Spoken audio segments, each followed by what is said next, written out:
Lowe's knows how to help you get the most out of your store run. That's why members save more with My Lowe's Rewards. Earn points towards My Lowe's money on eligible purchases. Get access to member-only deals and free member gifts. Plus, unlock free standard shipping when you reach Silver Key status. So what are you waiting for? Join for free today.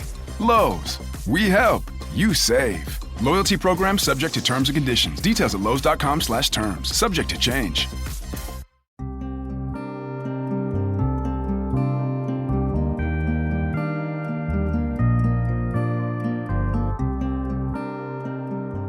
This is Fortune's Wheel, a podcast history of the late Middle Ages, and I'm Jonathan.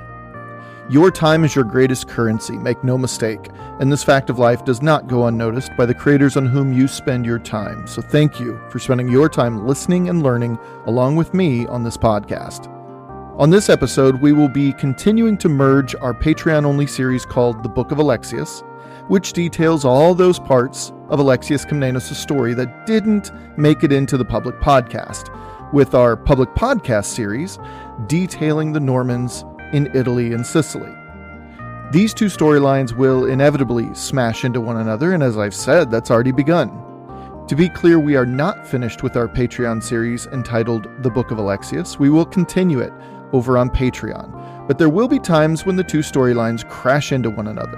What happens in this particular episode directly pertains to what we'll see from Robert Guiscard, which is why I chose to include this one on the public feed. I'm really excited about it, so I hope you enjoy it. So today's the day, actually. This episode covers the events leading up to and including the date of April 4th, 1081. Well, that seems pretty specific. April 4th, 1081. In the spirit of the incomparable Hoosier author Kurt Vonnegut, I'll go ahead and tell you that April 4th, 1081 was the date that Alexios Komnenos first donned the imperial crown of Eastern Rome. But the story behind this event, an event that seems to get a one-sentence explanation in all of our history texts, the story's way cooler than you'd think. Whereas Nicephorus Botaniates merely swept into the capital and deposed Michael VII, the ascension of Alexios Komnenos wasn't so straightforward. This is public episode 131 and also serves as Patreon episode 25, entitled The Book of Alexios, Chapter 6, April 4th, 1081. Thank you for listening, and I hope you enjoy the show.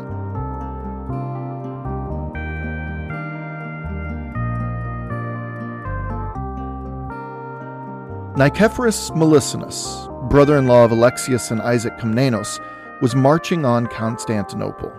They had made it as far as Damalus on the Anatolian side of the capital. We hear that by the time he reached Damalus, he was already wearing the purple cloak of an emperor. It seems that it was by mere coincidence, genuinely, that the Komnenoi brothers and Melissenus had decided to move against the emperor. A happy accident, as Bob Ross would say. And Alexios' daughter, Anna Komnene, who, for the record, has yet to be born at this time, well, she gives us an approximation of the letter that Melissenus sent Alexios when he arrived in Damalus. It read something like this, quote, "God has brought me safe and unharmed with my army as far as Damalus. I have learned about your adventures, how you look to your own safety after being rescued by the providence of God from the evil designs of those slaves and from their fearful attempts on your lives. I myself am naturally deposed to make an alliance with you because by the will of God we are related. Sentiment too play its part, and in my lasting friendship for you I yield to none of your blood relations, as God, who judges all, well knows. If we are to achieve a position of strength and absolute security, it is essential that we should decide on a common policy. Otherwise, instead of laying a firm foundation for the good government of the empire, we shall be at the mercy of every wind of change. Good government can without any doubt be achieved when you, by God's will, have captured the city. You administer the affairs of the West. Once one or the other of you has been proclaimed emperor, while I am permitted to govern Asia as my province. Moreover, I will wear the diadem and purple robes and receive the acclamation in the way that emperors normally do, with one of you. Thus, although we shall rule over different territories with separate administrations, we shall still pursue an identical policy. In these circumstances, the empire, directed by both of us, will be free from party strife." End quote. So again, those were not the exact words. I should add that even Anna Komneni herself admits this of the letters delivered by Melicinos' envoys. Quote, "They read something like this," end quote, she had written. But the gist of the letter was accurate. The situation was one that had two claimants marching against the emperor. They both had armies, one from the Greek west and the other from the Asian east. And both armies were stout forces, though I get the impression that Alexios's might have been a bit larger. But breaking down Melicinos' letter, you can clearly see the friendship and respect he had for his brothers-in-law, and makes it clear he has no intention of fighting them for the crown. But what he proposes from there is quite interesting. Let's go back for a moment to the year AD 286. Just go with me here. I promise it'll lead to something. Emperor Diocletian had ruled a number of years to that point and was struggling to maintain the enormous Roman Empire. It was being attacked by the Gauls and the Germans in the north, and the invading bands of Asian steppe peoples like the Goths and the Persians in the east and then in the south. The empire had swelled to a size that was impossible to accurately govern. From taxes to the economy, the Roman Empire was just too big for the political, military, and economic infrastructure it had constructed for itself. It was all just too much. So, Diocletian decided to split the empire into two major parts. He would declare the quote-unquote Western Emperor would rule from Rome, while the quote-unquote Eastern Emperor would rule from the city that would come to be known as Constantinople. He, Diocletian, being born in Dalmatia on the eastern Adriatic coast, would be the eastern ruler, and a man named Maximian would be co-emperor with sole rule over the western half. To be clear, they were equal partners as co-emperors, and the empire itself was not two distinct empires. However, Diocletian, still with the slight advantage and respect of being the emperor prior to this, decided to split the empire even further a few years later. He split it into 4 parts, which has been historically known as the Tetrarchy. But that's not the point in bringing this up. The year 286 was the first year that the Roman Empire was split between co-emperors. Constantine the Great became emperor in 306 and declared that the capital in the east would henceforth be his capital and bear his name. Constantine was also the first emperor to convert to Christianity 6 years into his reign, thus converting the entire Roman Empire to Christianity in the process, then the year 312. Constantine the Great also declared himself ruler over the entire Roman Empire. However, the cultural and administrative split between West and East had already had a few decades to sink in, and it was a split that would only exacerbate itself over the next 150 years. Western Rome fell to the Visigothic chieftain Odoacer in 476, officially.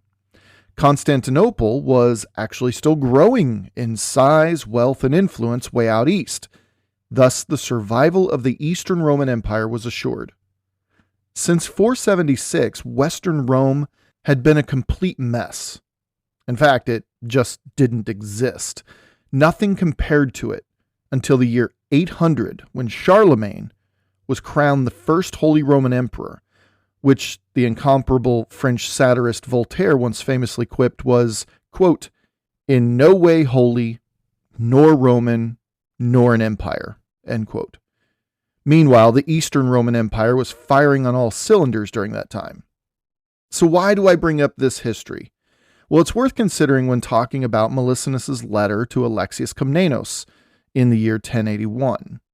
Though there was a good 8 centuries distance from Alexios Komnenos and Diocletian's move to split the Roman Empire for the first time, the consequences of such a move still pertain to what Melicinos offered to his brother-in-law.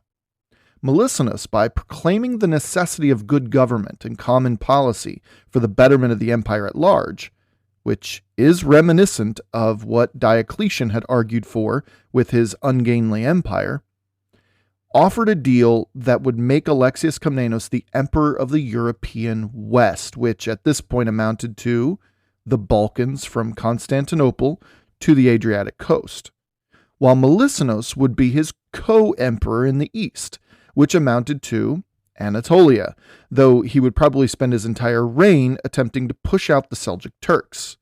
With the help from whom? Most likely Alexios Komnenos' west. What would this split result in, ultimately? To say that all involved were ignorant of their empire's history would simply be wrong. They were very tuned in. Alexios, Melicinos, they were all very well aware of what resulted within 2 centuries of Diocletian's decision. Is that what they really wanted? Well, it wasn't what Alexios and his camp wanted for the empire. Been there, done that. Lost half the empire in the process. But how do you tell your brother-in-law, a man you clearly have an exceptionally positive relationship with, a man who is also claiming the crown, a man who just offered you co-emperorship, a man who also has a pretty solid army at his back? How do you tell that man you're not interested in sharing power?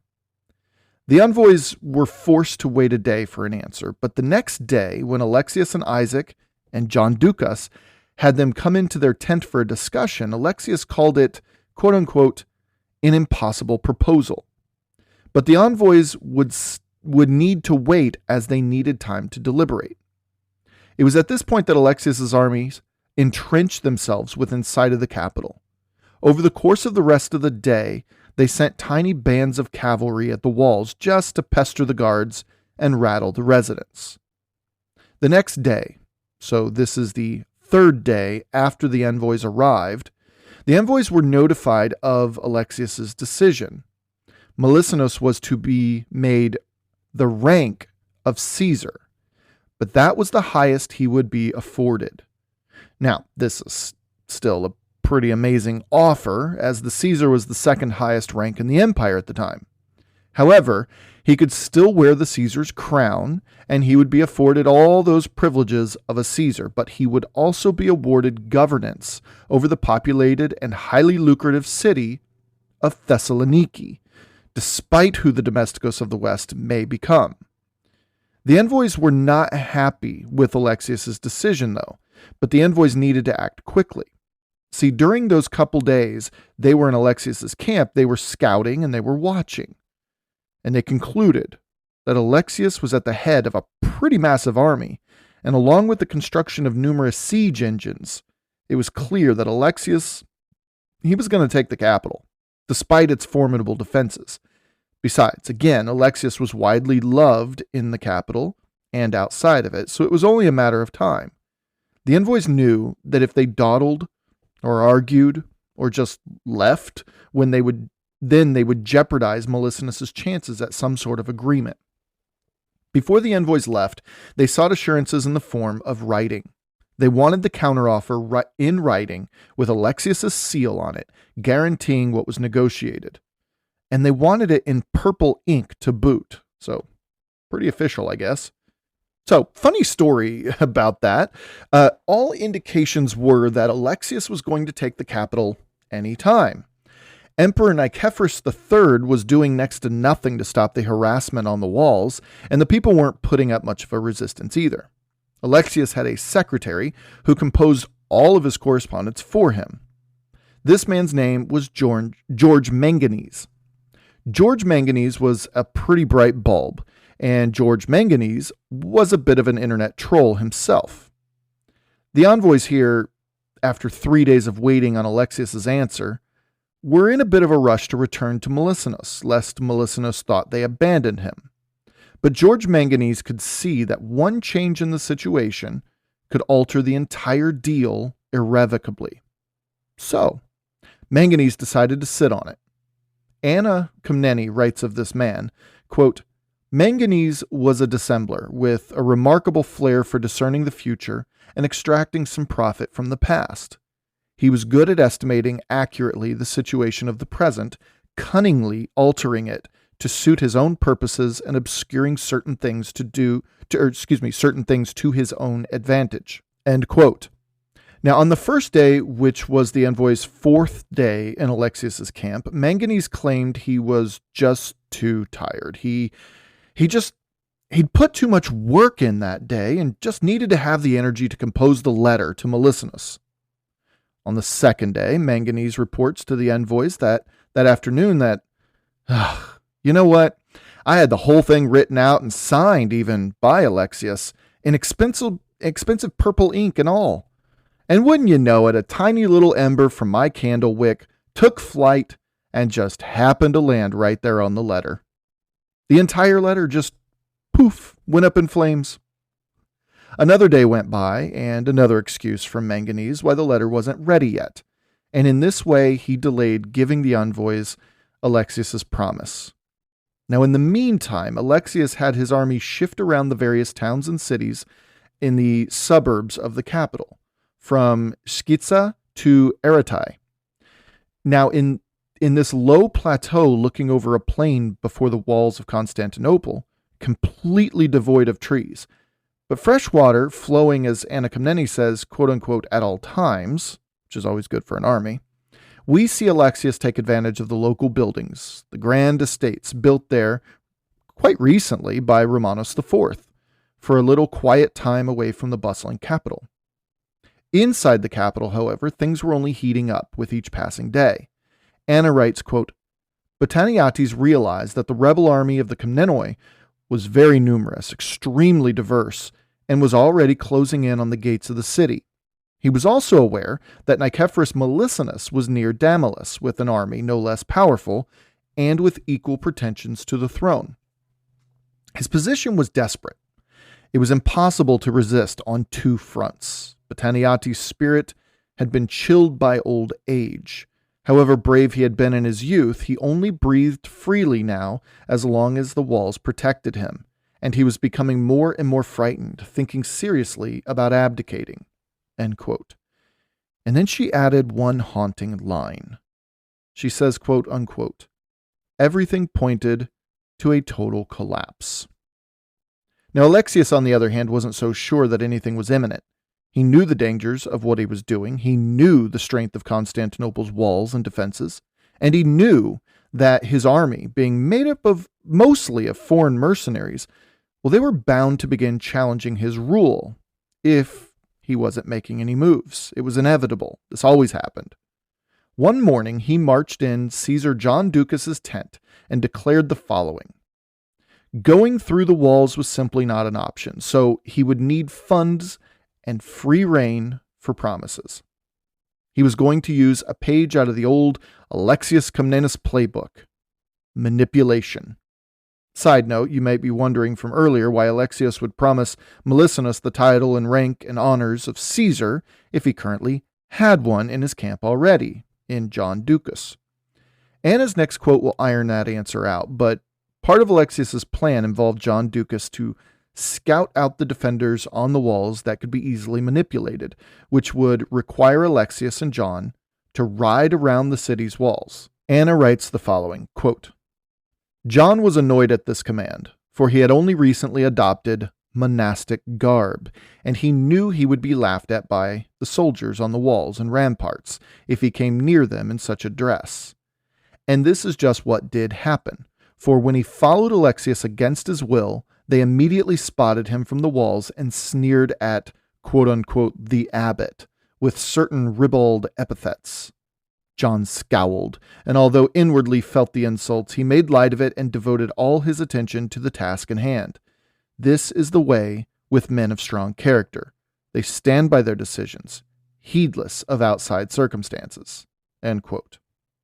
So in the middle of this historic moment in which Nicephorus III was being overrun by Alexios Komnenos, we have this little story about an old man, a man of great wealth and prestige for decades, and really well known too, who's afraid of being laughed at and made fun of. People never change, do they? It's only the times that do.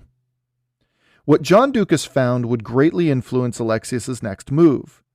John found three distinct groups of defenders on those walls, a regiment called the Immortals, which were uniquely Roman, so, native Greeks, you could say.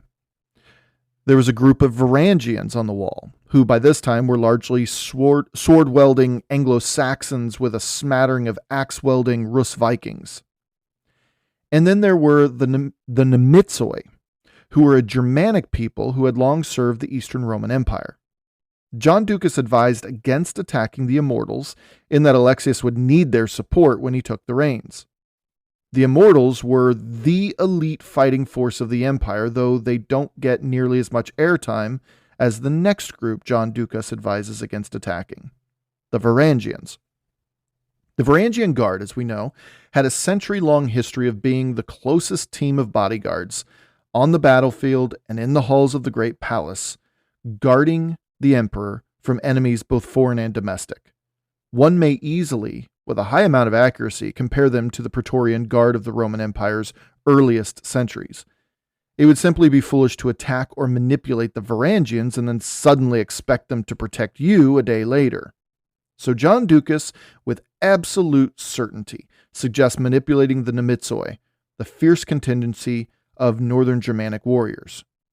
So on the same day, which was about the 5th or 6th day since Melesinos' envoys had arrived with their offer of co-emperorship, on that day Alexios heard that the Nemitsoi were on board with the plan to let Alexios' forces sneak through the walls, which was phenomenal news for Alexios.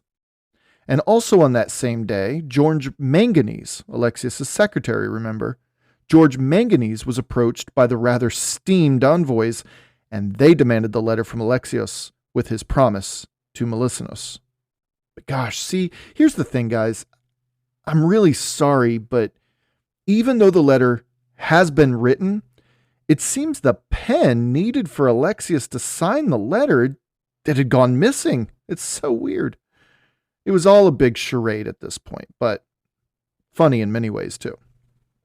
The envoys, beyond miffed at this point, stormed out of George Manganese's tent and into Alexios Komnenos' tent, where they told the emperor to be the situation. They then demanded a letter so that they may head back to Melesinos. Alexios answered, quote, "Now that we have the city in our power, we are, with God's help, going to take full possession of it. Go away and tell your lord and master that, and add that if all goes according to our hopes, with him at our side, everything will be arranged to suit his and our convenience without any difficulty." End quote. So then there's Georgios Palaiologos. He was then sent to the leader of the Nemitsoi to arrange things. Remember, Georgios Palaiologos was the brother-in-law to Alexios and Isaac. Anna writes, quote, "The plan was as follows. When they saw the signal, they were to hurry inside the city the moment he had gone quickly up the tower and opened the gates. Palaiologos undertook this mission eagerly. He was never reluctant to engage in warlike activities and the sacking of cities. Homer called Ares smiter of walls, and the name fit George Palaiologos exactly." End quote. That evening, probably 6 days from the day they encamped outside Constantinople and received those envoys from Melesinos, that day Alexios ordered his army battle ready. He sent George Palaiologos forward with a rather large contingent of soldiers, in rather close proximity to the walls, I might add. Alexios ordered them to make camp for the night and do nothing but rest. He needed them ready. As the sun ducked below the horizon, Georgios Palaiologos took his men to the base of the walls, and the Nemitsoi quietly allowed them up the walls. The next morning, as the sun was rising, Georgios Palaiologos sent a signal from the tower, and Alexios' forces, already in its formation lines and ready to go, began a steady march toward the walls. It was the Thursday before Easter, 1081. When they approached the nearby Carsian gates, it opened, and Alexios' entire army poured into the city without warning. Anna writes, quote, "Once inside, they scattered in all directions, in the main streets, at crossroads, and in alleyways, in their cruelty sparing neither houses nor churches, not even the most sacred sanctuaries.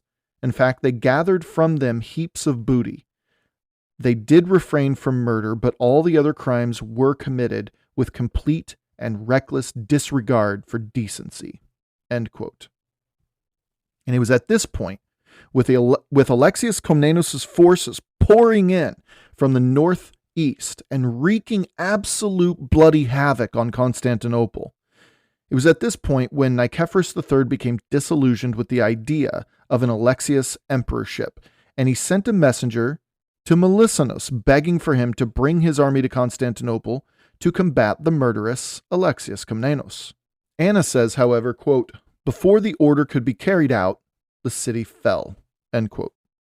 It turns out Georgios Palaiologos was on the first wave of Alexios' army to flood into the city. We know this. He was on the walls.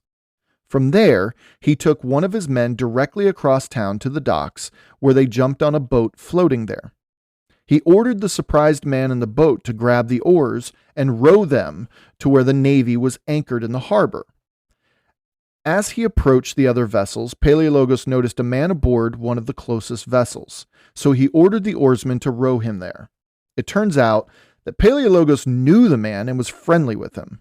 Using his friendship, Palaiologos struck up a conversation and after a minute or two asked to come aboard. Well, unfortunately, as Anna narrates it, quote, "With an eye on Palaiologos' sword and buckler, the man was frightened and replied, 'If I hadn't seen you armed like that, I would have taken you on board very gladly.' Palaiologos agreed to lay aside his shield, sword, and helmet, provided he was allowed to join him." End quote. Having put his shield, sword, buckler, and helmet down, the Navy man welcomed Palaiologos aboard. The two men, we're told, even embraced one another as old friends do. However, Palaiologos was on a mission, and once he broke from the embrace, he jumped on the prow of the ship and addressed the handful of Greek men on the deck. He is reported to have said, quote, "What are you up to? Where are you going? You're bringing the most terrible trouble on your own heads. You can see the city is taken. The man who was once your megas domesticus has now been proclaimed emperor. You see his soldiers. You hear the acclamations. There will be no room for anyone else in the palace. Botaniates is a fine man, but the Komnenoi are far too strong for him. His army is numerous, but ours easily outnumbers it. It's wrong then to throw away your lives and betray your wives and children. Come and look around the city. See for yourselves that the whole army is inside the walls. See the standards. Hear the loud cries of acclamation. See Alexios on his way to the palace, already invested with the authority of the emperor. Turn the prow, and in doing so, assure him of complete victory. Then join him in person." End quote. It was a riveting speech for sure, and every single man aboard the Byzantine Navy vessel was swayed, except for one. Palaiologos' friend, the one who welcomed him aboard. Anna says that he was, quote-unquote, disgusted. Because of this reaction, Palaiologos threatened the man to chain him to the decks or even toss him overboard. The oarsmen soon followed suit, with the other seamen already swayed by Palaiologos, but the man remained obstinate. So, they chained him below the decks as promised. With a full Byzantine naval ship under his command now, Georgios Palaiologos donned his helmet and buckler once more, threw his shield over his back, and sheathed his sword. But the real challenge was yet to come. As he approached the larger group of navy vessels, he rowed the ship in close proximity. There, he stood tall and got all their attentions on all these other boats. And at this point, he learned of the messenger who was tasked with sending the appeal for peace with Melisanos, and the deal involving Nicephorus III, giving Melisanos the crown if he helped defeat Alexios Komnenos.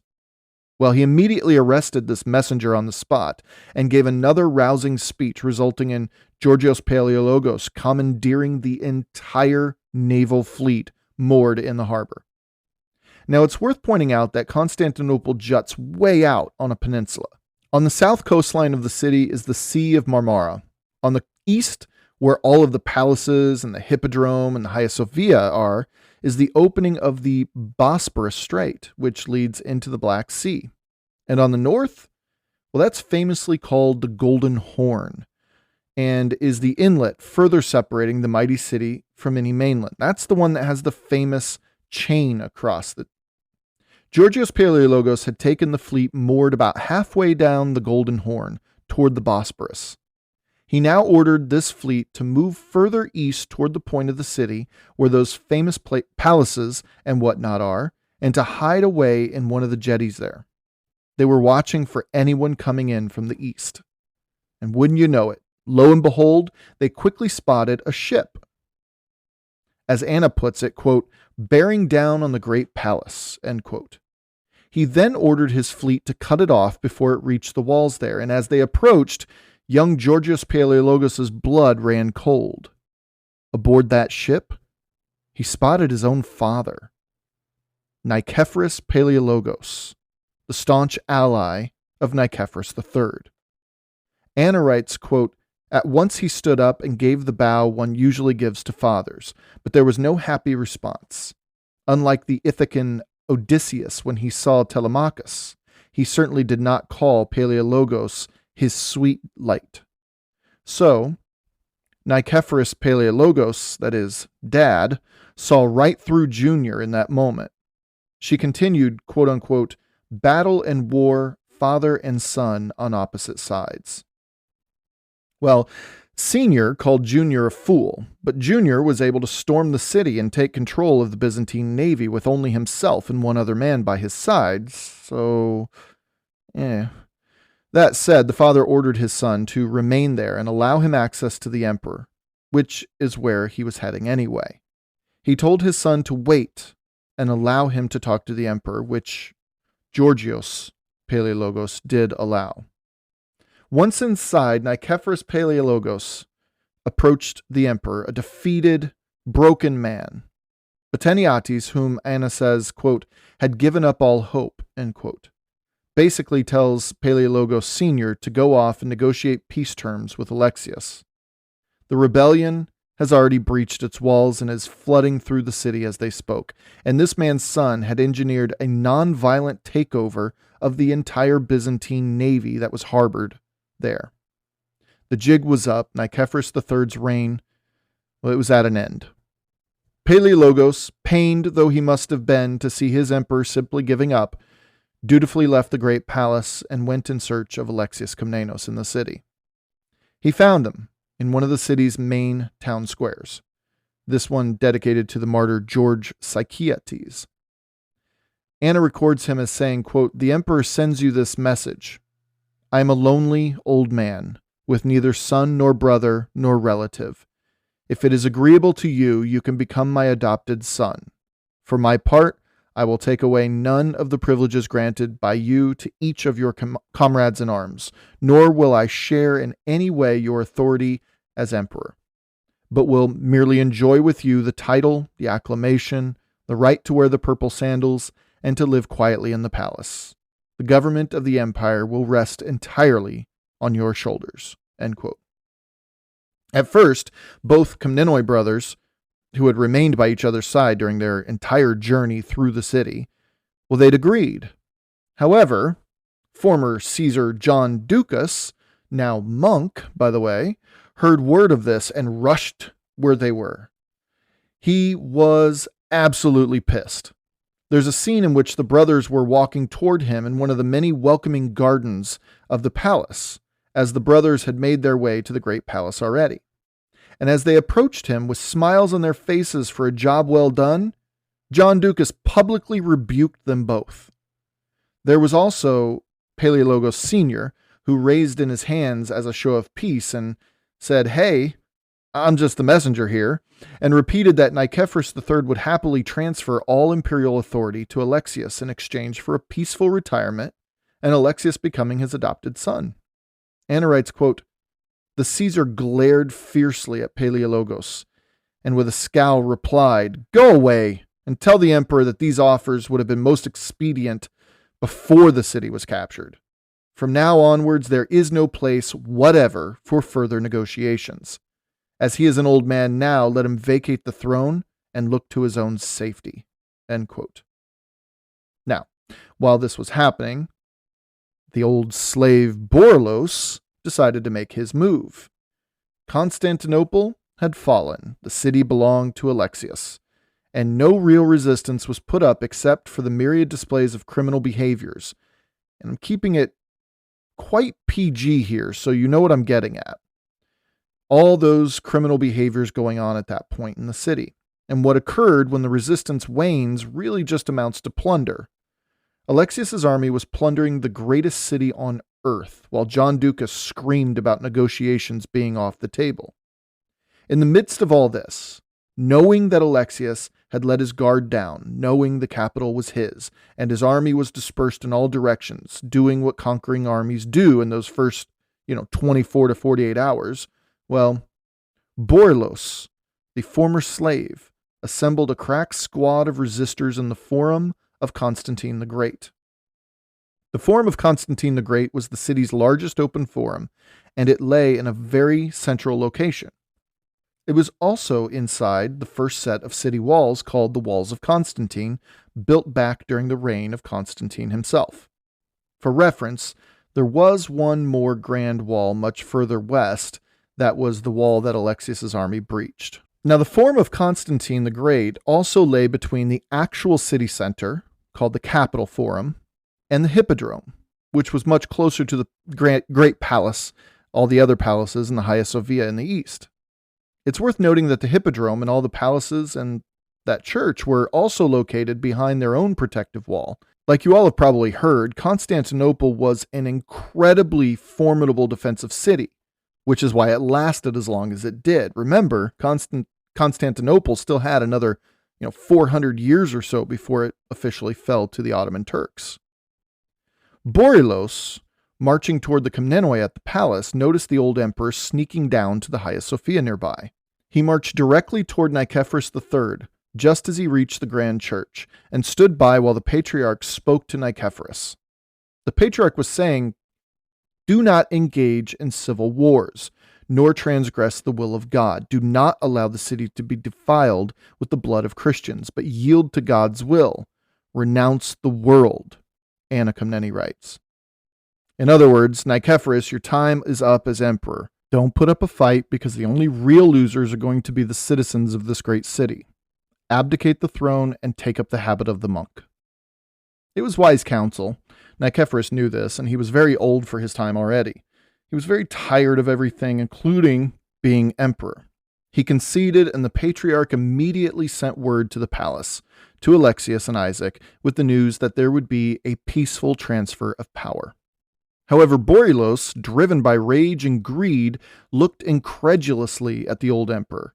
Anna writes, quote, "In the general confusion, Nicephorus III had not noticed that he was still wearing the costume of an emperor. But Borlos, turning on him and touching the embroidered work fastened around his arm with pearls, wrenched it off, sarcastically remarking in his mocking way, 'This sort of thing really suits us now.'" End quote. From here, I can only assume, given my resources, that Borlos simply escaped with his life. He's got pearls in his hands now, so that's valuable. And Anna moves on from the story, so maybe his army simply disbanded when they saw him run away.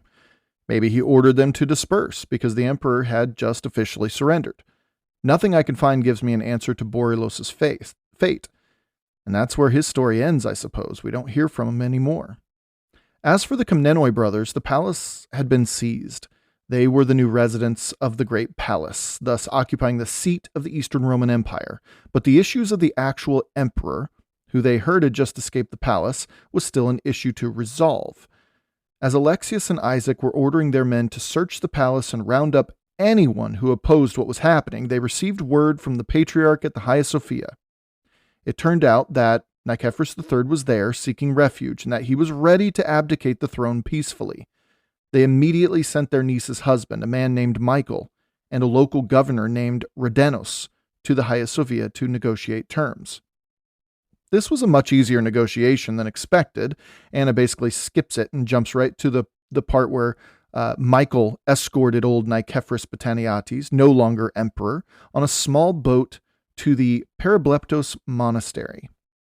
There, the former emperor donned the habit of a monk and even submitted to the tonsuring of his hair. Anna writes, quote, "Such is the way of fortune. When she wishes to smile on a man, she exalts him on high. crowns him with a royal diadem, and gives him sandals of purple. But when she frowns, instead of the purple and the crown, she clothes him in ragged garments of black, and this was the fate of Britanniates now." End quote. He at the very least had a sense of humor about the whole thing, though. Anna adds, quote, "When he was asked by one of his friends if he found the change tolerable, he replied, 'Abstinence from meat is the only thing that worries me. The other matters cause little concern.'" End quote. I hear you there, Nicephorus. Now, there were loose ends the Komneni boys had to deal with. First and foremost was their brother-in-law across the Bosporus, who was still claiming to be emperor. The messenger was finally allowed to leave with Alexios' terms, and they hadn't heard back yet. Melissenos certainly must have heard that Alexios had stormed the city by this time, so who knew what his reaction would be? Remember, Melissenos had already proclaimed himself emperor and was walking around wearing the purple. However, Melissenos could wait a moment, as he was in no immediate threat. The Empress Maria, however, we haven't heard from her on this episode yet, was a more pressing matter. She was currently living in the Great Palace with her now 7-year-old son, Constantine Ducas, a boy once promised the crown. Technically, that little boy's mere existence was a threat to Alexios' rule.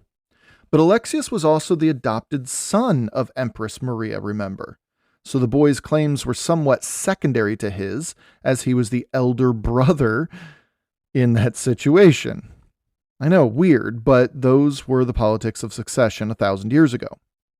But there was a new threat to the Ducases that may or may not have been in play in the earliest hours of the usurpation.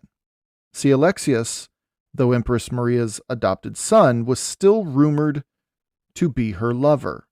But Alexios was currently married to Irene Ducaina, granddaughter of John Ducas. There were fears that Alexios would break his direct ties with the Ducas family, renounce his adoption to Empress Maria, and marry her. This would result in the situation of Eudokia and Romanus IV, if you remember that. Empress Eudokia married Romanus Diogenes and shoved aside her own son Michael, who eventually did become Michael VII. The story was only a decade old at this point. It was very real to all involved. What made matters worse was that the Empress was allowed to stay with her young son in her current quarters in the Gymnasium, which, as I've said before, was the wing in the upper palace for women, while Alexios' own wife, now 15-year-old Irene, was forced into the lower palace residences. John Ducas was pretty irate at this news. And there seems to have been a real effort by Alexios to distance himself from the Ducas family, namely his own wife. This would be a week-long affair, something that even Patriarch Cosmas at the Hagia Sophia would be called in to mediate. But in the meantime, Alexios rolled up his sleeves and got to work on, being an emperor.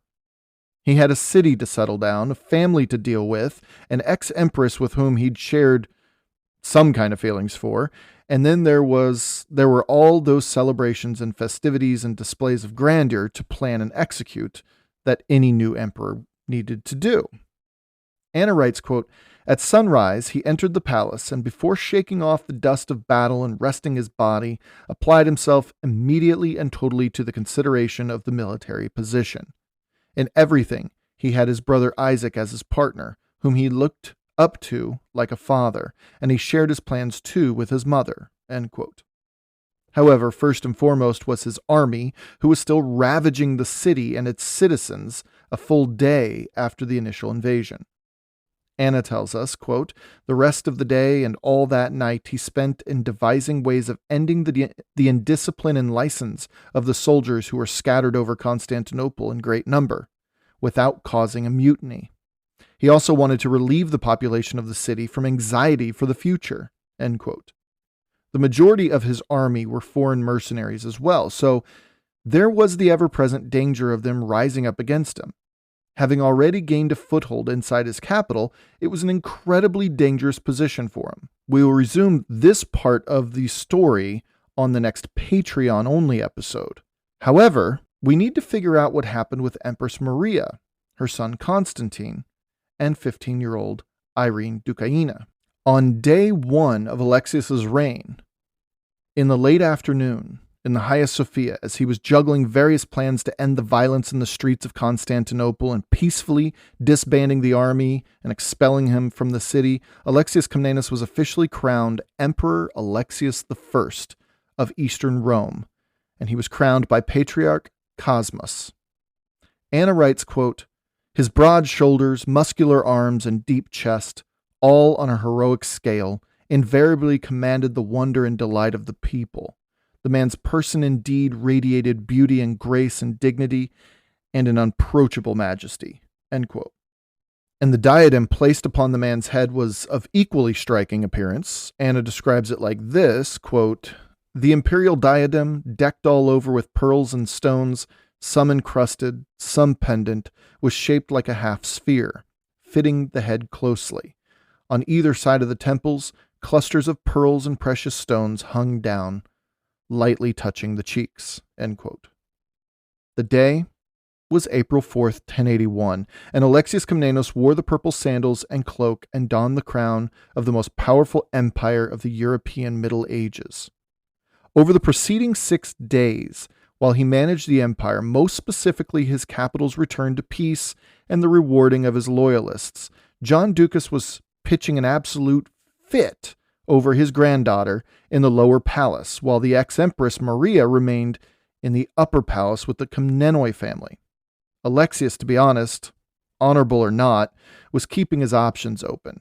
There were 3 main possibilities as to who would serve to be the most advantageous wife for the new emperor.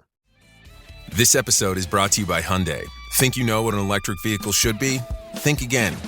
From the charge time and range in the Ioniq 5 and 6 to the 601 horsepower Ioniq 5N, Hyundai is redefining what EVs should be.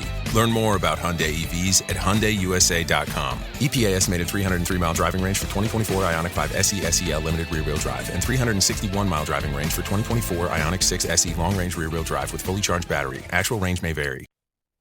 The first option was he could remain with his current wife, Irene, a teenager with whom he had nothing in common with, and frankly, a person he didn't exactly get along with. The strains in their marriage were already apparent, and to be honest, getting away from the powerful Ducas family might be good for the Komnenoi. Number 2, the second option, Alexios could marry Empress Maria, a woman just a year or 2 older than him. Whether he was merely an adopted son or something more than that, we will never know, but there was without question a strong connection between the two. In addition to this, Isaac had married her cousin, so this marriage to Maria would strengthen the bond between the two families. Most importantly, though, this bond would tie the emperor to the kingdom of Georgia, way out east, which, at the time, occupied a heavily traveled and therefore strategically important stretch of mountainous landscape in which the steppe peoples from Asia had been pouring into Anatolia since time immemorial, as we know, resulting most recently in the incredibly dangerous Seljuk Turks. Michael VII got close to capitalizing on this connection with Georgia, but nothing really came of it. Maybe Alexios would be different if he married Empress Maria. And 3, the third option. Now, this one was an absolute long shot, and I'm only mentioning it because it was an option. I'm not convinced, though. Alexios could choose to marry the much older Eudokia, which would connect him to 2 Dukai emperors. Remember, she was the wife of Constantine X and the mother of Michael VII, not to mention the Diogenes family, who still held some sway in things, as she was Romanus IV's wife. She knew the political games played in the capital and would be an invaluable asset to his reign. And if you think she just disappeared, that's just wrong, because John Ducas was really pushing years earlier, for Eudokia to marry Nicephorus III when he took the crown, but instead ended up negotiating Maria doing so, as her son held far higher possibility to become emperor than merely leveraging old ties. This marriage to Eudokia, that is, it went nowhere, but I thought I'd at least mention it. It was out there. Either way, Alexios held out for 1 week until being pressured into a decision. Though his mother, Anna Delicini, held no love for the Ducai family, a grudge she held since the days of her husband, John, and his brother, Emperor Isaac I Komneni, she knew that Irene Ducaina would cause less of a stir in the capital, and keeping both the Ducai and the residents of Constantinople content would be the two things Alexios must keep in mind if his reign were to start off on the right foot. So, as it were, on day 7 of Alexios I's reign, his young wife, Irene, was crowned in the Hagia Sophia to much fanfare. These two, Alexios and Irene, were Anna's parents, and she loved them both dearly. And for a little fun at the end of this episode, this is how she described the new emperor and empress. Quote, "A painter could never reproduce the beauty of such an archetype, nor a sculptor mold his lifeless stone into such harmony. Even the celebrated work of Polykleitos would have seemed to lack the principles of art if one looked first at these living statues, by which I mean the newly crowned rulers, and then at Polykleitos' masterpieces." End quote.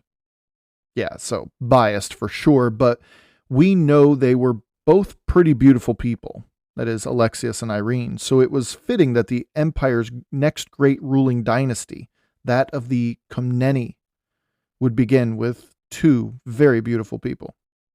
And finally, as for the ex-Empress Maria, who was still living in the upper palace with the Komnenoi family, well, John Ducas arranged for her to appeal to Alexios for a written pledge that she could remain in Constantinople, if not the palace, then somewhere in the complex of palaces.